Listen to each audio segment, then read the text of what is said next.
a hype, le Fantype. Oui, c'est Genre des build-up un petit peu. Je l'ai fait hier.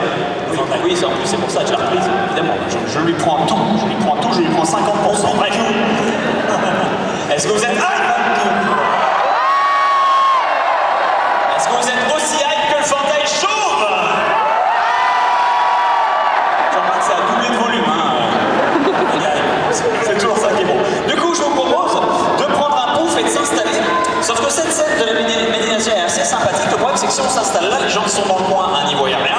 Deux, c'est vrai qu'on est bien en pleine mer. Oui, j'ai envie de les amener devant, moi, pour moi aussi. Ouais, c'est la dissidence, pour ça. On reprend un chacun. Ouais, on reprend un chacun dans les dissidents. La dissidence, comme ça. Voilà. Chacun s'installe. C'est un peu notre salon maintenant ici. Ça. De toute façon, moi. En plus, ça réchauffe les projecteurs. Qui a fait le pays. Tout à fait, toujours. De toute façon, à ma dernière connaissance, il n'y a pas de gouvernement en Belgique, donc fuck la police. Si, apparemment, il y en a un. En fait, ils n'ont pas trop de respect, j'ai l'impression, pour les autorités. Je crois qu'aucune. C'est marrant parce qu'en sortant de la gare, partez, on voyait du blanc. Moi, je me disais, ah, c'est marrant, on dirait comme si c'était de la neige au Québec, mais en fait, c'est de la bière. On est en Belgique. Ah, c'est valide. Vous savez, ils ne viennent pas faire depuis hier. Les mecs sont là, je vais goûter la bière.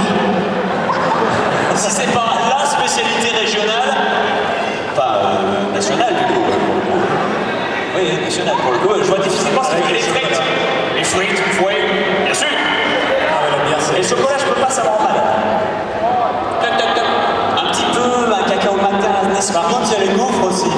Les gaufres. Mais en fait, il va falloir m'expliquer c'est quoi ces deux qualités de gaufres. Il y en a qui sont super bonnes et puis d'autres vraiment pas top. Le prix. C'est quoi la vraie spécialité? C'est le côté fondant ou plâtre? On parle toujours de gaufres. Oui, de gaufres. Moi, je pensais qu'on parlait de queue de castor. Bref. Du coup, question, est-ce que vous nous voyez bien? Vous n'êtes pas obligé de hurler. On va le faire sur le tour de la conversation. Est-ce que vous nous voyez bien? Voilà, c'est valide, tu vois. On se comprend parfaitement aussi, quoi, ça. Notre spécialité, c'est sympa, ça. Un prof qui est dans sa classe, bonjour les enfants, vous avez bien dormi cette nuit. Et là, toute la classe est là. Là, t'as le prof de maths qui se fait fousroda contre son tableau, qui se fait défoncer. Il se relève et fait, ah, moi je suis content pour vous. Interrogation surprise. C'est sympa. Là oh là. Aujourd'hui, les limites, déjà ça te plombe l'ambiance directe, tu sais. Enfin. Du coup, normalement, nous devrions disposer d'un troisième micro volant, dont je n'ai pas connaissance, mais c'est pas grave. Si, je te vois, attends, comme j'ai une lumière dans la gueule, oui, voilà, Sabrina.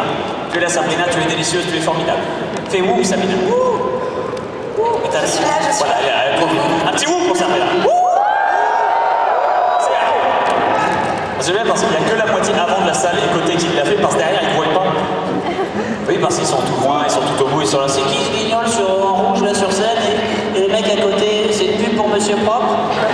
Le mec en rouge, c'est une enzyme, c'est ça? Attends, chérie, j'attends que le chauffe lui pète la gueule. Ah, je déteste. Non, mais ça se On prend. pourra faire ça si on sait plus trop quoi raconter. Ah, ça peut être sympa, on a déjà les costumes. Bref. Du coup, elle va passer parmi vous avec un micro et vous allez pouvoir poser vos questions à la con. Sauf qu'avant de poser vos questions à la con, vous allez repasser 7 fois dans votre cervelle, les tourner 7 fois dans votre bouche. Et qu'est-ce qu'on peut tourner 7 fois encore? Dans sa bouche, je sais pas. Voilà. Exactement. Donc du coup, une bonne cuillerée de poêlée à soupe de bon sens, et du coup, vous allez nous poser vos questions et nous serons ravis d'y répondre, en tout cas surtout Fanta, qui a fait l'effort de se déplacer jusqu'en Belgique. Et bien qu'on vous aime, c'est loin. Très loin. Très loin. Très très loin. Très froid aussi. Très froid, j'ai les mains gelées, on va dire. Waouh, on se prend des poireaux. Alors, ça, c'est la version belge de tomate ou quoi? Non, je crois qu'en langage des fleurs, ça veut dire baise-moi, mais... C'est valide. Regarde, est-ce que la régie, vous pouvez baisser la lumière? Juste un petit peu, laissez juste de la lumière noire, un truc comme ça, si vous y arrivez. Ouais, c'est pas ça.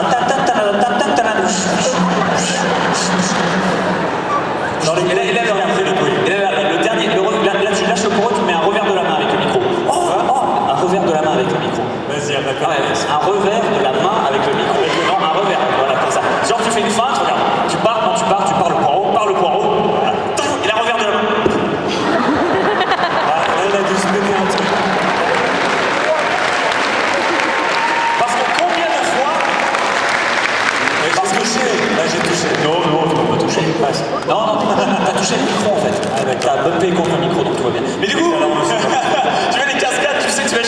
Star Wars, le film épisode 1, t'as Darth Maul, il met un putain de kick à Qui-Gon, Qui-Gon fait la roulade et tout, et ça, putain, José, ça va, oh, j'ai vu mieux, mais pouf, ça va, heureusement que j'avais ma coque.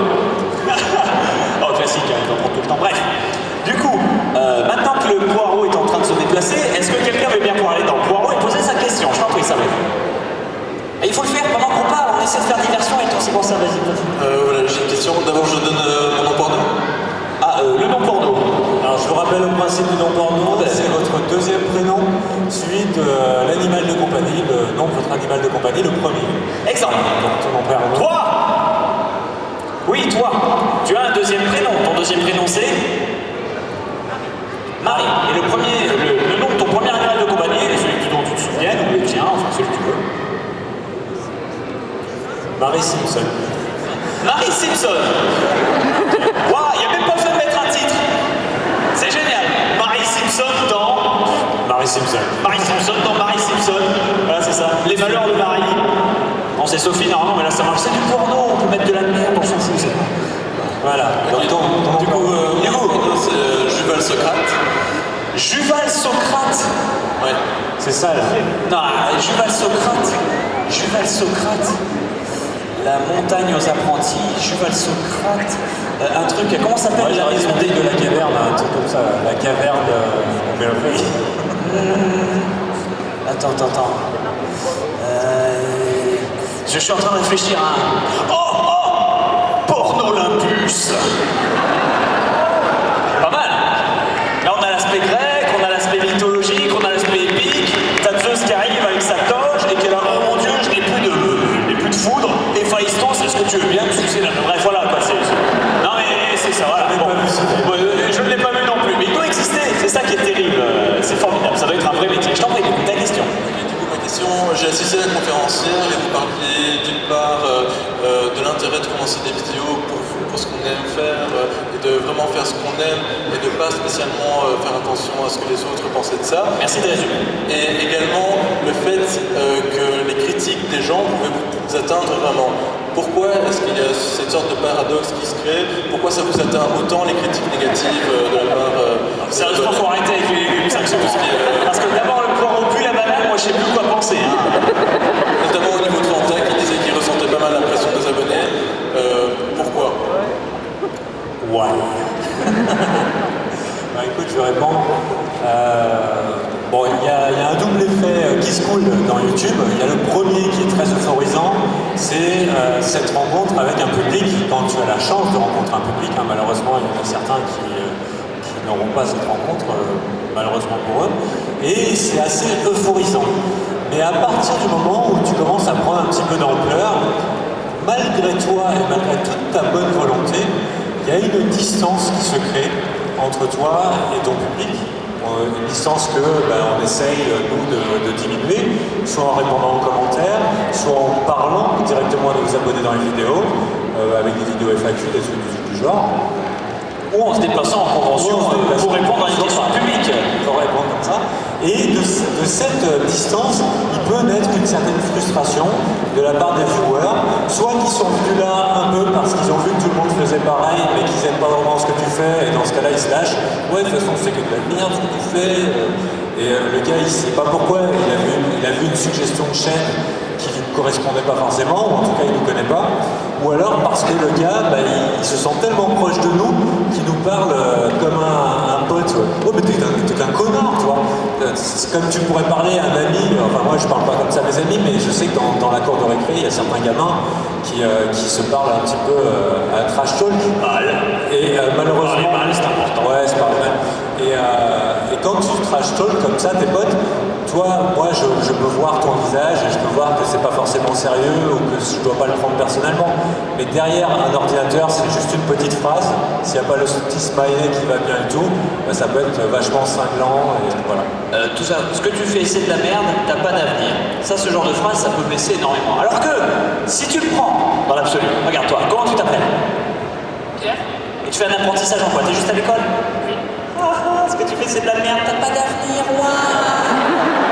Et là, Pierre, globalement, dans l'absolu, est-ce que tu l'as mal pris? Non. Parce que t'as compris que c'était une... Ouais. Eh bien, il a suivi, applaudissements.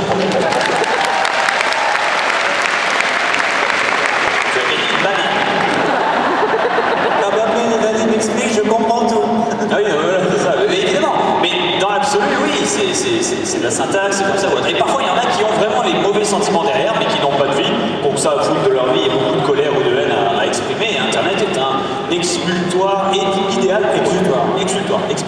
Ça marche pas, expultoire. Moi-même, je rage beaucoup sur Twitter. Oui, il rage beaucoup sur Twitter. Ça, c'est pas tant, enfin pas tant que ça. Trop, j'aime pas emmener des ondes négatives. Pas d'ondes négatives. Putain, là, j'étais en froid, là. Là, j'ai senti un blizzard qui passait. Et non, mais je pense que c'est le moment des ondes négatives, mais où ça, on est là parce qu'on t'aime, on a payé de l'argent pour te voir, merde. Et non, on est là, non, ce qu'on fait, c'est de la merde, je peux faire tout barrer. C'est pas évident, derrière ton clavier, c'est pas évident de voir dans le positif tout le temps, quoi. Et des fois, tu peux être un petit peu cinglant.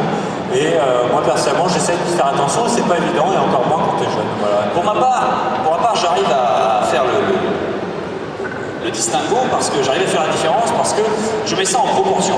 Quand on pense au nombre d'abonnés qu'on a, c'est impersonnel. Tu peux pas penser à 1 million de personnes. Tu peux penser aux chiffres, mais pas à la masse. Tu peux pas penser à la puissance que ça implique. Ou alors c'est que tu as participé à un événement où il y avait vraiment 1 million de personnes et dans ce cas-là, tu as un référentiel. C'est rare les gens qui ont fait ça. Il faut imaginer les Champs-Élysées, Coupe du Monde 98 à Paris. Et il y avait 200 000 personnes. Et pourtant, quand on voit les photos, ça ne veut rien dire. Tu te dis, mais mon Dieu, comment ils rentrent? Il y en a obligés, ils baisent au milieu, sinon ça ne briquerait pas, il n'y aurait pas de place. Non, on gagne du volume. Bref. Et du coup, voilà. Et en fait, moi, j'arrive grâce aux conventions parce que le nombre de commentaires négatifs que j'ai lus sur la chaîne, que ce soit toi, que ce soit moi, que ce soit tout le monde, quoi que ce soit, pour cette année, n'est même pas égal au nombre de personnes qui est présent dans sa salle. C'est même pas le tiers. C'est même pas le quart. C'est pour ça. C'est infiniment peu. Après, on peut prendre personnellement. Et puis, je sais pas, des fois, on vous fait une critique. Ça peut être quelqu'un de votre famille, vous fait une critique. Déjà, une personne, des fois, c'est quand même dur à encaisser. Alors, s'il y en a 50, même si on a que 10, ça fait chier. Mais c'est pas dramatique. C'est pas dramatique. C'est pas dramatique parce que si nous sommes là pour vous faire rire, vous êtes là pour nous remonter le moral.